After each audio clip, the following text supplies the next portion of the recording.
Ang mga awit na binibigkas ng mayayaman tuwing umaga, ang lihim na inihayag. Bob Proctor, naisip mo na ba na marahil ang mga salmo sa banal na kasulatan ang pinakadakilang kodigo ng kasaganaan sa buong kasaysayan? Ganoon nga. Ang tinatawag ng marami na panalangin ay tinatawag naman ng mayayaman na pagpoprograma ng isip. Habang ang mundo ay nagigising na nagrereklamo, sinisimulan ng mga pinakamayaman ang araw sa pagsasabi, "Ang Panginoon ay aking pastol, hindi ako magkukulang ng anuman." At dito magsisimula ang himala, hindi dahil sa bulag na pananampalataya, kundi dahil sa siyensya na inilapat sa isip. Manalig ka, hindi ito relihiyon, ito ay espiritual na neuroscience. Nang simulan kong maunawaan ang tunay na kapangyarihan ng mga salita, nagbago ang lahat. Dati, iniisip ko na ang tagumpay ay bunga lamang ng pisikal na pagod, mahahabang oras ng pagtatrabaho, at kaunting swerte. Ngunit lubos akong nagkakamali. Ipinakita sa akin ng buhay na ang kasaganaan ay hindi nagmumula sa pawis mismo, kundi sa estado ng isip kung paano mo hinaharap ang ginagawa mo. At ito mismo, nang simulan kong ulitin, araw-araw, pagkagising ko pa lang, ang Panginoon ay aking pastol, hindi ako magkukulang ng anuman, na nagsimulang magbago ang mga bagay sa paraan na hindi ko pa naranasan kailanman. Sa simula, aminin ko, sinasabi ko ito ng otomatiko, nang hindi nauunawaan ang ginagawa ko. Isa lamang itong pagtatangkang kumapit sa isang bagay, alam mo na. Bangkarote ako, lubog sa utang, bigo, at may pakiramdam na tinalikuran na ako ng buong mundo. Ngunit sa paglipas ng panahon, nagsimulang magkaroon ng buhay ang mga salitang ito sa kalooban ko. Hindi na lang ito isang malayo at relihiyosong talata, at naging isang pahayag ng personal na kapangyarihan, isang uri ng kodigo na nagre-reprogram sa isip ko araw-araw, bago pa man ako bumangon sa kama. Napagtanto ko na ang hindi ako magkukulang ng anuman, ay hindi tungkol sa pagkakaroon ng lahat ngayon. Ito ay tungkol sa malalim na pagtitiwala na ang kailangan ko ay darating sa tamang panahon, dahil ang kakulangan ay hindi isang panlabas na kondisyon, ito ay isang estado ng isip. Nabubuhay ako na may takot sa kakulangan, kakulangan sa pera, kakulangan sa oportunidad, kakulangan sa suporta. At ang takot na ito ang bumabalda sa akin. Ilang beses mo nang nahuli ang sarili mo na nag-isip na hindi mo kakayanin, na hindi magkakasya ang pera sa buwang ito, na masyadong malaki ang pangarap para sa iyo. Ganoon nga, ganoon din ang naisip ko.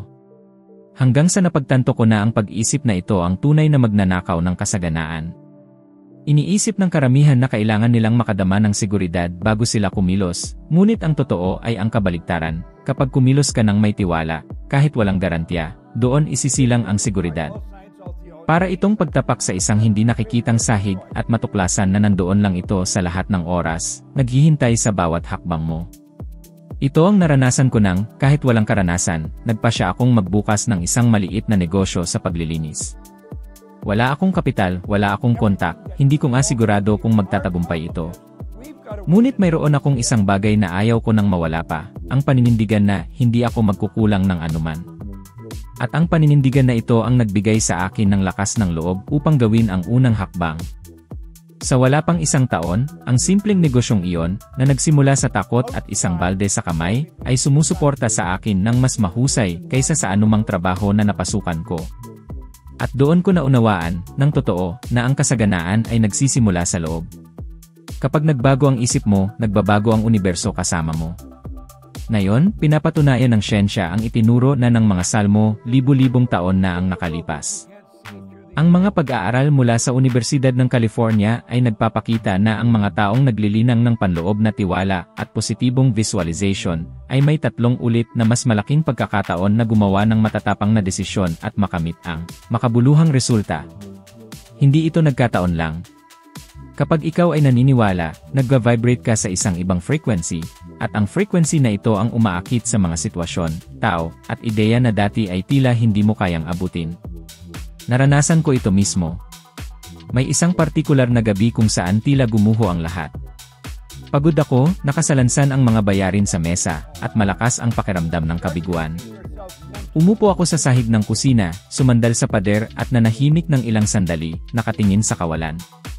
At sa katahimikan na yon, pumasok sa isip ko ang bersikulo na yon, ang Panginoon ay aking pastol, hindi ako magkukulang ng anuman. Pumikit ako at inulit ito.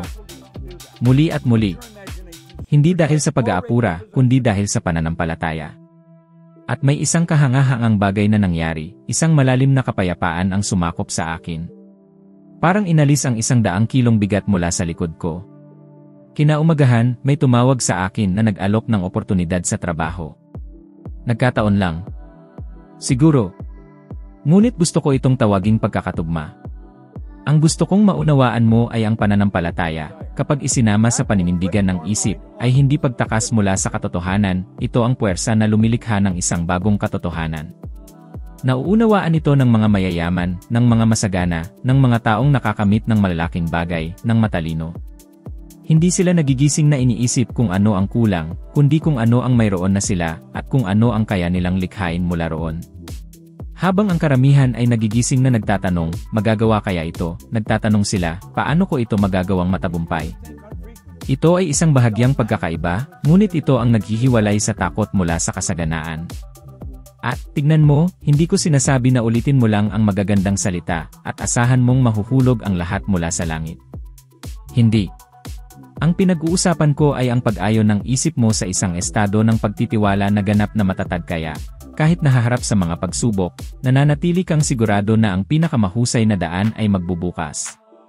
Iyan ang tunay na kahulugan ng hindi ako magkukulang ng anuman, isang matibay na tiwala, na nananatili kahit sumisigaw ang mundo ng kabaligtaran. Nakita ko ang parehong saloobin sa mga taong lubos kong hinahangaan. Isipin mo ang isang taong tulad ni Warren Buffett. Nang siya ay bata pa, wala siyang bilyon-bilyon, wala siyang kasikatan, wala siyang anumang katiyakan.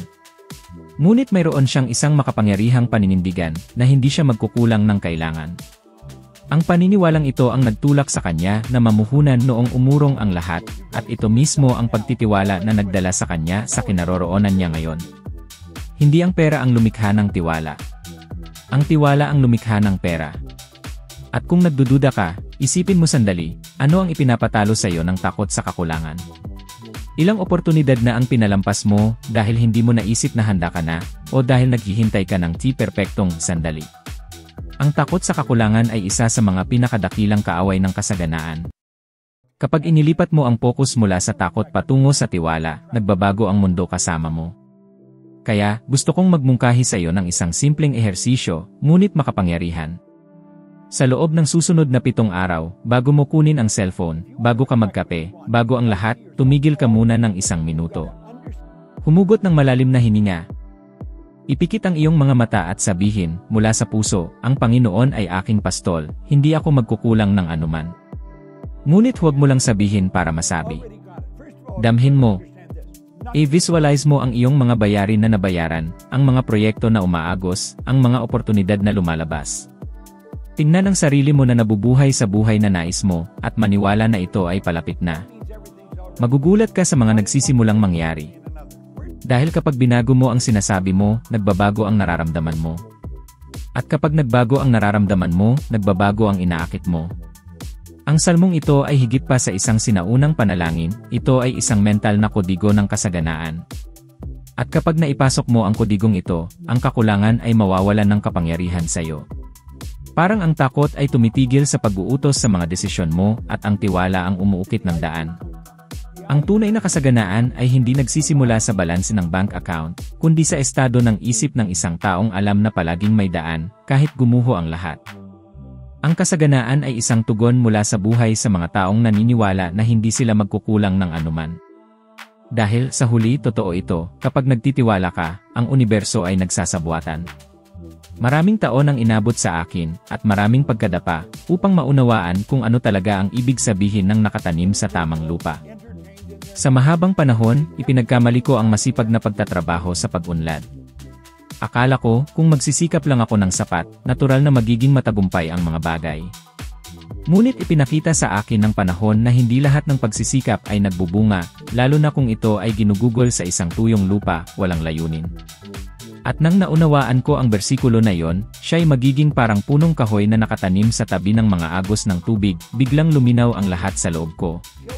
Ang pariralang ito ay hindi tula, ito ay isang batas ng kasaganaan. Ang isang punong kahoy ay maaaring harapin ang pinakamatinding araw, bagyo, at walang awang hangin, ngunit kung ito ay malapit sa tubig, nananatili itong matatag. Lumalaki, namumulaklak, nagbubunga. Ganoon din sa buhay ng tao. Ang problema ay sinusubukan ng karamihan ng mga tao na yumabong sa tuyong lupa, sa mga trabahong kinamumuhian nila, sa mga relasyon na nag-aalis ng enerhiya, sa mga rutina na pumapatay sa espiritu, at nagtataka pa rin sila kung bakit hindi sila lumalaki. Ang totoo, maaari kang maging pinakamalakas na punong kahoy sa mundo, ngunit kung ikaw ay nakatanim na malayo sa tubig, malalanta ka. Naranasan ko ito mismo. Nagtrabaho ako sa mga gasolinahan, pabrika, naglinis ng sahig, nag-overtime hanggang sa pagod.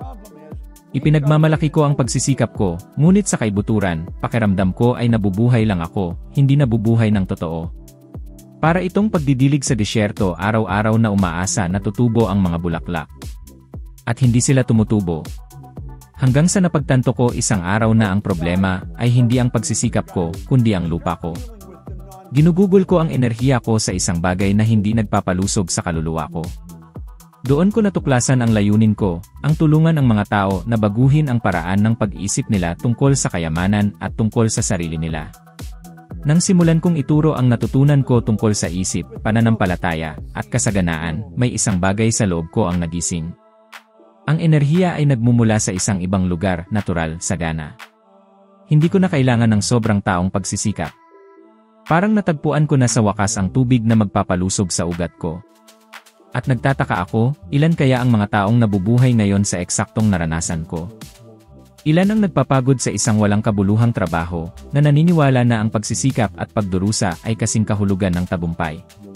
Napansin mo ba kung paanong may mga taong nagsisikap sa buong buhay nila at hindi kailanman yumayaman, habang ang iba ay tila umaakit ng mga oportunidad ng madali? Ang pagkakaiba ay nasa lupa. Ang pagyabong ay hindi tungkol sa pagpapakamatay sa pagtatrabaho at mas tungkol sa pagpili ng tamang lupain na pagtataniman. Hindi sinasabi ng banal na kasulatan na ang punong kahoy ay mabilis lumaki, sinasabi nito na nagbubunga ito sa tamang panahon. Nagturo ito sa akin ng isang mahalagang bagay, ang tagumpay ay hindi isang pangyayari, ito ay isang proseso. Ang bawat yugto ay may layunin. At tulad ng kailangang mag-ugat muna ang punong kahoy bago lumaki, kailangan din nating makahanap ng isang kapaligiran na sumusuporta sa atin bago subukang mamulaklak. Nang naunawaan ko ito, tumigil ako sa paghahambing sa sarili, tumigil ako sa pagmamadali laban sa oras, at sinimulan kong linangin ang lupain ko ng may pasensya at pagiging konsistente. Naaalala ko ng perpekto nang buksan ko ang una kong negosyo sa paglilinis. Hindi ito ang trabaho ng mga pangarap ko, hindi rin ito ang uri ng bagay na naisip kong gawin habang buhay. Ngunit ito ang matabang lupa na mayroon ako sa sandaling iyon. At nagpasya akong alagaan ito ng may pagmamahal. Nakatuon ako rito na parabang ito ang hardin ng buhay ko. At sa pagkagulat ko, nagsimula itong magbunga. Ang kasaganaan ay nagsimulang sumibol mula sa hindi ko inaasahan.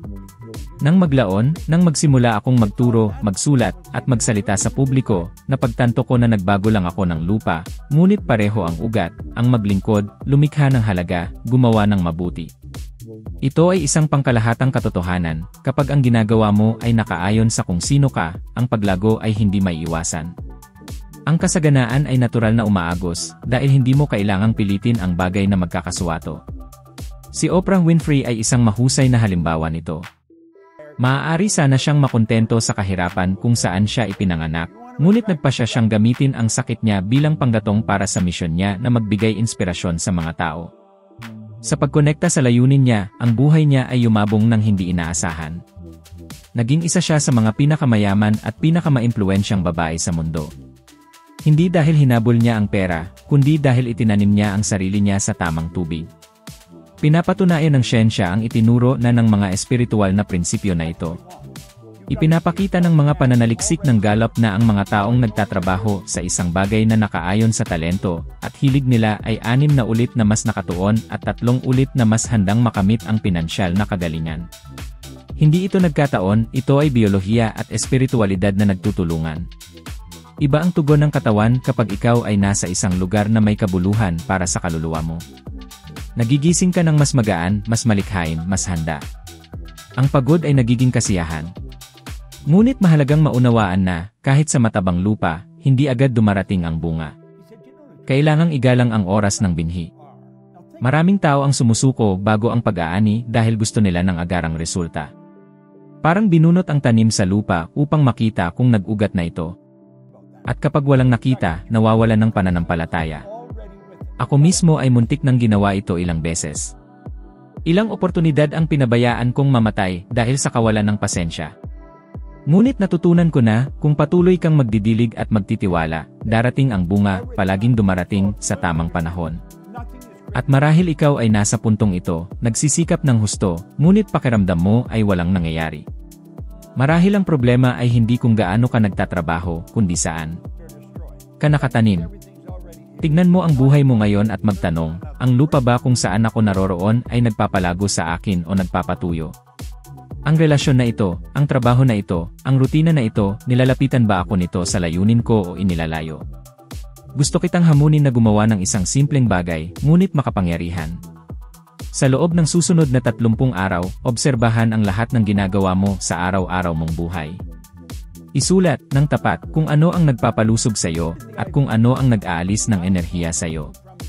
Sa katapusan ng buwan, makikita mo ang isang malinaw na pattern, at marahil matuklasan mo na sinusubukan mong mamulaklak sa isang lupain na wala ng buhay na maibibigay sa iyo. At kapag nangyari yon, magkaroon ka ng lakas ng loob na maglipat tanim. Minsan, ang pagyabong ay hindi tungkol sa pagdaragdag ng pagsisikap, ito ay tungkol sa pagbabago ng lugar. Dahil, sa huli, iyan ang kasaganaan, paghahanap ng tamang lupa, malapit sa tamang tubig, at ang pagkakaroon ng pasensya na hayaang lumaki ang ugat bago asahan ang bunga. Kapag ginawa mo ito, hindi mo na kailangang habulin ang kasaganaan, ito na ang hahabol sa iyo. Ang takot ito ay mapanlin lang. Hindi ito dumarating ng sumisigaw, hindi ito lumalabas ng malinaw. Ito ay pumapasok sa mga pinakasukal na bitak ng isip natin, bumubulong ng dahan-dahan, at kapag napagtanto natin, paralisado na tayo. Alam kong lubos kung paano yan. May panahon na ang takot ang nagdidikta sa bawat desisyon ko. Takot na mabigo, takot na madismaya, takot na mawala ang kakaunti na mayroon ako. Naniniwala ako na nagiging maingat ako, samantalang, sa katotohanan, nabubuhay lang ako. Kaya isang simpleng bersikulo, na paulit-ulit ko nang narinig, ang nabuhay sa loob ko, ang Panginoon ay aking liwanag at aking kaligtasan, kanino ako matatakot? At noong araw na yon, ang katanungan na ito ay tumagos sa akin na parang palaso. Sino, sa katunayan, ang tinatakutan ko? Naaalala ko ng malinaw ang sandali kung kailan halos natalo ako ng takot. Nagtatrabaho ako sa mga mabibigat na tuol at, dahil sa pagkakamali, nagkaroon ako ng malubhang aksidente sa isang lagaring pabilog. Ang hiwa sa hinlalaki ko ay malalim, ang pisikal na sakit ay hindi matiis, ngunit ang emosyonal na sakit ay mas matindi pa. Tiningnan ko ang sarili ko at naisip, tapos na. Paano ako magtatrabaho? Paano ko bubuhayin ang sarili ko? Ang takot na yon ay sumakop sa akin, nagdomina sa loob ko. Parang isang kadiliman ang pumatay sa lahat ng liwanag ng kinabukasan ko. At sa sandaling iyon ako kumapit sa mga salitang ito, ang Panginoon ay aking liwanag. Bigla, may isang bagay sa loob ko ang nagbago. Hindi ito isang mahiwagang boses o isang agarang himala. Ito ay isang desisyon. Ang desisyon na hindi pahintulutan ang takot na maging gabay ko. Dahil kapag pumasok ang liwanag, walang pagpipilian ang kadiliman, ito ay umatras. Napagtanto ko na ang takot ay parang isang anino, mukha itong malaki kapag tiningnan mo mula sa malayo, ngunit kung lalapitan mo ang liwanag, mapagtanto mo na ito ay kawalan lang ng kaliwanagan. At iyan ang nangyayari sa karamihan ng tao. Ipinagkakamali nila ang takot sa proteksyon. Iniisip nila na ang takot ang nagpapanatili sa kanilang ligtas, samantalang, sa katunayan, pinapanatili nito silang maliit. Ilang oportunidad na ang pinalampas mo dahil naisip mo na hindi ka pahanda. Ilang pangarap na ang ipinagpaliban mo dahil ang takot sa paghusga o kabiguan ay mas malakas. Ang katotohanan ay hindi kailangang sirain ka ng takot ng minsanan. Kailangan lang nitong paralisahin ka ng kaunti araw-araw, sapat na para pigilan kang kumilos, sumubok, lumago. Ipinapakita ng mga pananaliksik ng Unibersidad ng Cambridge na ang matagalang takot ay nagpapaaktibo ng mga bahagi ng utak na konektado sa pagprotekta sa sarili, na nagpapagawa sa iyo na palaging piliin ang pinakaligtas na daan, kahit na nangangahulugan iyon ng pagtalikod sa isang mas malaking bagay. Sa madaling salita, kinukumbinsi ka ng takot na makontento sa mas kaunti. At iyan ang pinakamalupit na uri ng kulungan, ang ikinulong mo mismo at tinatawag na komportable. Ako rin ay nahulog sa bitag na yon sa loob ng maraming taon. Pinumaliki ko ang mga proposals, ipinagpaliban ang mga proyekto, nagduda sa sarili ko. Sinasabi ko sa sarili ko na naghihintay ako ng tamang sandali, ngunit sa kaibuturan, takot iyon na nagpanggap na pag-ingat. Hanggang sa napagtanto ko na hindi kailanman darating ang tamang sandali. Ang takot ay hindi kailanman mawawala ng lubusan. Palagi itong bubulong. Ngunit ang pagkakaiba sa pagitan ng umaabante at ng natitigil ay nasa kung sino ang nagpapasya na kumilos sa kabila nito. Tingnan mo ang halimbawa ni J.K. Rowling. Bago ang Harry Potter, siya ay isang walang trabaho na babae, isang nag-iisang ina na nakikipaglaban sa depresyon. Tinanggihan siya ng mga tagapaglathala, tinawanan, hindi pinaniwalaan. Ngunit sumulat pa rin siya. Binago niya ang takot sa panggatong. Kung hinayaan niyang dominahin siya ng kawalan ng katiyakan, hindi kailanman makikilala ng mundo ang gawain niya, at hindi kailanman magbabago ang kasaysayan niya. Ang tapang niya ay hindi kawalan ng takot, ito ay desisyon na sumulong, kahit nanginginig. At marahil ikaw ay naroroon ngayon, may isang ideya sa isip, isang hiling sa puso, ngunit paralisado. Naghihintay ng seguridad, pag-apruba, garantiya. Gusto kong sabihin sa iyo ang isang bagay na natutunan ko sa pinakamahirap na paraan, hindi nawawala ang takot bago ang pagkilos, nawawala ito dahil sa pagkilos. Kailangan mong kumilos upang sumindi ang liwanag. Parang naglalakad sa isang madilim na koridor, hindi sumisindi ang lahat ng ilaw ng sabay-sabay, nagliliwanag lang sila sa susunod na hakbang kapag lumakad ka. Naaalala ko ang ilang gabi kung kailan naisip kong sumuko. Ang kawalan ng katiyakan ay napakalaki kaya ang pag-asa ay tila malayo. Ngunit sa tuwing inuulit ko, ang Panginoon ay aking liwanag at aking kaligtasan, kanino ako matatakot, parang isang apoy ang muling sumisindi sa loob ko. Ang parirala na ito ay naging panangga ko laban sa pag-aapura. Dahil kapag nag-aangkla ka sa liwanag, ang takot ay wala ng parehong kapangyarihan. Umiiral pa rin ito, ngunit nawawalan ng lakas. At may isang bagay na kinukumpirma ng siyensya, kapag pinalitan mo ang pag-isip ng takot ng isang pagpapatunay ng tiwala, ang utak mo ay literal na nagbabago ng estado. Ang mga bahagi na konektado sa pagkamalikhain at kaliwanagan ay nagpapaaktibo, at nagsisimula kang makakita ng mga solusyon na dati ay tila hindi nakikita. Iyan ang gusto kong maranasan mo. Sa susunod na 7 araw, piliin ang isang bagay na pinipigilan ka ng takot na gawin. Maaaring ito ay isang simpleng desisyon, magpadala ng mensahe, magsimula ng isang proyekto, humingi ng isang oportunidad. Araw-araw, pagkagising, isulat o sabihin ng malakas, ang Panginoon ay aking liwanag at aking kaligtasan, kanino ako matatakot? Pagkatapos nito, gumawa ng isang hakbang, kahit maliit, patungo sa kung ano ang hinaharangan ng takot. Gawin mo iyan ng may intensyon, ng may tapang. Mapapansin mo na sa bawat hakbang ang takot ay bumababa at ang tiwala ay lumalaki. Dahil ang katotohanan ay ang tapang ay hindi ang kawalan ng takot, ito ang pagpili na sumunod kahit mabilis ang tibok ng puso. At kapag pinili mong lumakad sa liwanag, ang takot ay nagsisimulang matunaw. Parang sinasabi sa iyon ang universo, kita mo. Naghihintay lang ako na magtiwala ka.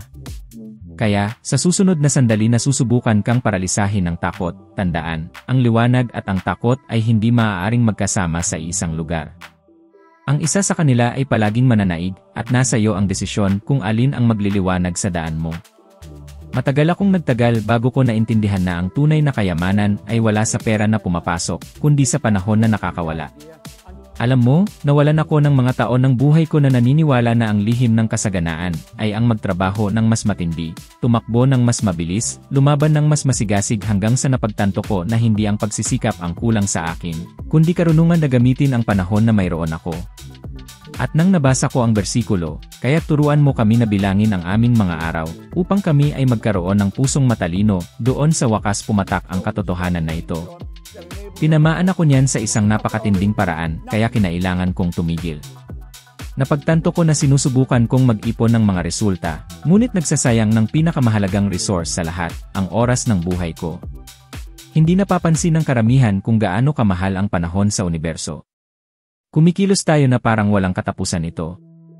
Nagsasayang ng oras sa cellphone, nalulunod sa mga distraksyon, na nagsasabi na mamaya na lang, isang araw sisimulan ko. Ngunit ang iisang araw na yon ay hindi kailanman dumarating. Ang problema ay hindi ang kakulangan sa oras, kundi ang kakulangan sa kamalayan tungkol sa halaga nito. Natutunan ko iyan sa pinakamapait na paraan. May panahon na nagigising ako, nagtatrabaho buong araw, at sa gabi, nakakaramdam ako ng kawalan, na may pakiramdam na walang talagang umunlad. Ipinagkamali ko ang pagkilos sa pag-unlad. At nang napagtanto ko na ang buhay ko ay dumudulas sa pagitan ng mga daliri ko, nagsimula akong magtanong sa sarili ko, ano ba talaga ang binubuo ko sa mga araw ko?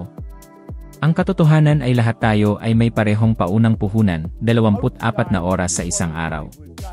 Ang nagbabago ay kung paano natin inia-invest ang bawat isa sa mga ito.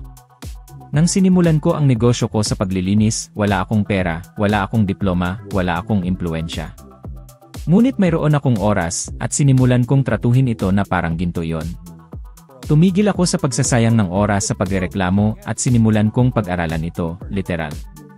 Nagsimula akong gumising ng mas maaga, magplano, matuto. Ginamit ko ang mga umaga ko hindi para habulin ang kakulangan, kundi para magtanim ng mga binhi ng kaalaman at pagkilos. At iyon ang nagpabago sa laro. Kinukumpirma ng mga siyentipikong pag-aaral ang itinuro na ng bersikulo na ito sa loob ng mga siglo. Natuklasan ng mga mananaliksik mula sa Universidad ng Stanford na ang mga taong nagpaplano at nag-organisa ng oras ay may mas mataas na antas ng propesyonal na tagumpay, kalusugan ng isip, at kasiyahan sa buhay. Kapag nagsimula kang bilangin ang iyong mga araw, may nagbabago sa loob mo. Tumitigil ka sa pagiging biktima ng orasan at nagiging arkitekto ng sarili mong rutina. At doon ang puso ay nagiging matalino, dahil ang karunungan ay hindi ang pag-alam ng marami, ito ay ang pag-alam kung ano ang talagang karapat-dapat sa oras mo. Naaalala ko ang isang partikular na araw, na lubos na nagmarka sa akin.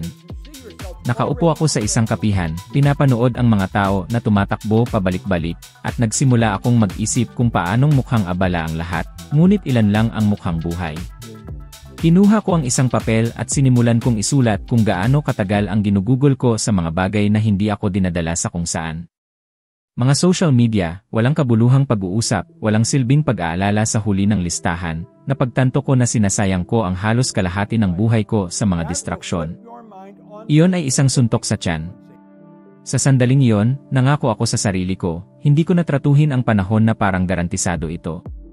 Naunawaan niya ni Steve Jobs sa isang brutal na paraan.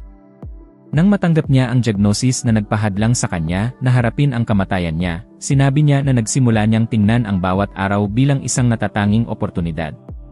At iyon ang kamalayan na nagpagawa sa kanya na lumikha ng may pag-aapura, mabuhay ng may layunin at mag-iwan ng pamana.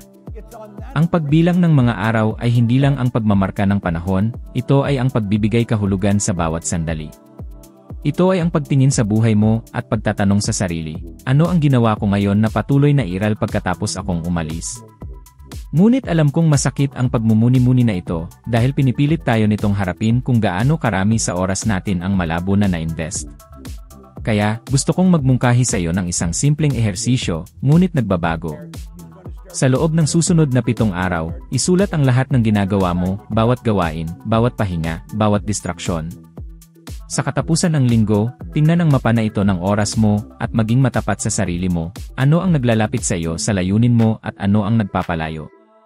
Alin sa mga oras na ito ang talagang nilive mo at alin ang lumipas lang sa iyo. Ang una kong ginawa iyan, nagulat ako. Napagtanto ko na mas maraming oras ang ginugugol ko sa pagre-react sa buhay kaysa sa paglikha ng sarili ko. At sa sandaling iyon, nagpasya akong maging intensyonal sa bawat minuto. Nagsimula akong magplano ng mga araw ko ng may layunin, magsabi ng hindi sa kung ano ang hindi mahalaga at maglaan ng oras para sa kung ano ang talagang nagpapalusog sa akin, magbasa, mag-meditate, magturo, magmahal, mabuhay. At ang pinakakakaiba ay, nang sinimulan kong gawin yan, tila lumawak ang panahon. Nagsimula akong gumawa ng mas marami, ngunit ng may gaan. Ang karunungan ng pagbilang ng mga araw ay nagturo sa akin ng isang makapangyarihang bagay. Ang panahon ay hindi isang kaaway, ito ay isang salamin. Ibinabalik nito sa iyo ang eksaktong ginagawa mo dito. Kung sinasayang mo, sinisingil ka nito ng pagsisisi. Kung iginagalang mo, ginagantimpalaan ka nito ng pag-unlad. Ganoon kasimple. At ang mas kahanga-hanga pa ay, kapag natutunan mong pahalagahan ang panahon, ang pinansyal na kasaganaan ay natural na susunod sa iyo. Dahil ang panahon na ginamit ng tama ay lumilikha ng kaliwanagan, at ang kaliwanagan ay lumilikha ng resulta. Kaya, kung iwan ko sa iyo ang isang katotohanan ngayon, ito ay, ang kasaganaan ay hindi nagsisimula kapag kumikita ka ng mas maraming pera, nagsisimula ito kapag kumikita ka ng mas maraming kamalayan. Kapag nagpasya kang gamitin ang mga araw mo ng may karunungan, ang bawat oras ay nagiging isang binhi. At ang itinatanim mo ng may layunin ay hindi maiiwasang mamulaklak. Kaya, huwag kang maghintay na magkaroon ng mas maraming oras upang mamuhay ng mas mahusay. Mamuhay ng mas mahusay sa oras na mayroon ka na. Dahil kapag natutunan mong bilangin ang mga araw mo, ang bawat bukang liwayway ay tumitigil na maging rutina at nagiging isang himala, isang bagong pagkakataon na yumabong sa lahat ng larangan ng buhay mo. Alam mo, pagkatapos ng lahat ng naranasan ko, pagkatapos ng mga taon ng pag-aaral sa pag-ugali ng tao, sa isip, at sa mga espiritual na prinsipyo ng kasaganaan, dumating ako sa isang konklusyon na marahil ang pinakadakilang lihim sa lahat. Ang tunay na kayamanan ay emosyonal bago ito maging material. At iyan ang dahilan kung bakit ang bersikulo na palaging humahaplos sa akin ng malalim ay ang nagsasabi, higit sa lahat ng dapat ingatan mo ang iyong puso, sapagkat dito nagmumula ang bukal ng buhay. Sa mahabang panahon, naisip ko na ang puso ay tahanan lang ng mga damdamin. Ngunit ngayon nauunawaan ko, ito ang sentro ng mga desisyon, ang pinagmumulan ng enerhiya na nagpapagalaw sa lahat ng nililikha natin. Sa puso isinilang ang mga paniniwala, ang mga intensyon, ang tapang, at maging ang pananampalataya. At alam mo ba kung ano ang napansin ko? Na ang pinakamalaking sabotahe na maaaring gawin ng isang tao sa sarili niya ay ang hayaan na ang takot, ang pagkakasala, at ang hinanakit ang magpatigas sa puso. Dahil ang puso na matigas ay hindi lumilikha, nabubuhay lang ito. Naranasan ko ang katotohanan na ito mismo. May panahon na, kahit lumalaki ako sa pananalapi, nakakaramdam ako ng kawalan. Nakakamit ko ang pera, pagkilala, katatagan, ngunit sa loob ko ay may bigat. Nagigising ako at, sa halip na makaramdam ng pasasalamat, nakakaramdam ako ng pagkabalisa. At nang napagtanto ko lang na nag-ipon ako ng mga bagay, ngunit nawawalan ng kapayapaan, naunawaan ko kung ano talaga ang ibig sabihin ng bersikulo na ito. Iniingatan ko ang lahat, maliban sa pinakamahalaga, ang puso ko. Ang puso ay ang filter ng pananaw natin. Kapag malinis ito, ang buhay ay nagiging malinaw. Kapag kontaminado, ang lahat ay tila nakakalito. Iyan ang dahilan kung bakit maraming mabuting tao, matalino, at may talento ang hindi yumayaman, dahil dalahin nila sa loob nila ang hinanakit, takot, at mga paniniwala na nagpapaliko sa paraan ng pagtingin nila sa mundo. Hindi ang mundo ang malupit, kundi ang puso na nawawalan ng kadalisayan na maniwala. Napansin mo ba na kapag masaya ang isang tao sa buhay, tila ang lahat ay nagiging tama para sa kanila? Ang mga oportunidad ay lumalabas, ang mga tao ay lumalapit, ang mga bagay ay umaagos. Ngunit kapag puno ang isang tao ng galit, inggit, o kalungkutan, parang ang lahat ay humihinto. Hindi ito aksidente, ito ay batas. Ang enerhiya ng puso mo ang nagdidikta sa uri ng enerhiya na ibinalik ng universo. At ang siyensya, muli, ay nagpapatunay sa sinasabi na ng espiritualidad. Ang mga pananaliksik mula sa HeartMath Institute, sa California, ay nagpapakita na ang magnetic field ng puso ay hanggang 5,000 ulit na mas makapangyarihan kaysa sa utak. Ang ibig sabihin nito, ang mga iniisip mo ay lumilikha, ngunit ang nararamdaman mo ang nagpapahayag. Kapag nag-vibrate ang puso sa pasasalamat, pag-ibig, at tiwala, nagpapadala ito ng isang frequency na literal na umaakit sa mga katulad na karanasan. Hindi ko kailanman malilimutan ang araw na nagkatotoo ito para sa akin. Kakalipas ko lang mawalan ng isang mahalagang kontrata, isa sa mga pinakamalaki sa buhay ko. Iyon ang uri ng dagok na maaaring magbalik sa akin sa simula. Sa gabing iyon, sa halip na magreklamo o mag-alala, umupo ako ng tahimik at nagsimulang magpasalamat. Nagpasalamat ako para sa aral, para sa pagkakataon na magsimulang muli, dahil mayroon pa rin akong kalusugan at kakayahan na lumikha. At, habang ginagawa ko iyan, nakaramdam ako ng isang bagay na nagbago. Parang natunaw ang bigat na nasa loob ko. Kinaumagahan, nang hindi ko inaasahan, tumawag sa akin ang isang tao na may bagong proposal, mas mahusay pa kaysa sa nawala sa akin. At sa sandaling iyon, naunawaan ko, kapag ininatan mo ang puso mo sa kapayapaan, iniingatan ng universo ang daan mo sa kasaganaan. Ngunit ang pag-iingat sa puso ay hindi ang pagprotekta sa sarili mula sa mundo, ito ay ang pagbubukas ng may karunungan. Ito ay ang pagpapatawad sa mga nanakit sa iyo upang hindi mo dalhin ang lason. Ito ay ang muling paniniwala kahit nabigo ka. Ito ay ang pagpapahintulot sa sarili na makaramdam ng kasiyahan, kahit hindi perpekto ang mga sitwasyon. Dahil ang kasaganaan ay hindi isinilang sa kawalan ng mga problema, isinilang ito sa presensya ng kapayapaan. Marahil naririnig mo ito ngayon na may pusong pagod, nasaktan, nagdududa maging sa sarili mo. Ngunit gusto kong sabihin sa iyo ang isang bagay, mayroon pa ring buhay sa loob niyan. Mayroon pa ring isang bukal ng lakas na maaaring magbago. At kapag natutunan mong protektahan ang nararamdaman mo, ang iniisip mo, at ang sinasabi mo, mapapansin mo na ang lahat sa paligid mo ay nagsisimulang mamulaklak muli. Kaya, sa susunod na mga araw, alagaan mo ang puso mo na parang inaalagaan ang isang sagradong hardin. Pakainin mo ng mabubuting salita, palibutan mo ng mga taong nagbibigay inspirasyon sa iyo, at piliin mong maniwala na ang pinakamahusay ay malapit nang dumating. Dahil darating yan. At kapag payapa ang puso mo, ang lahat ng hinahanap mo ay magsisimulang maghanap din sa iyo.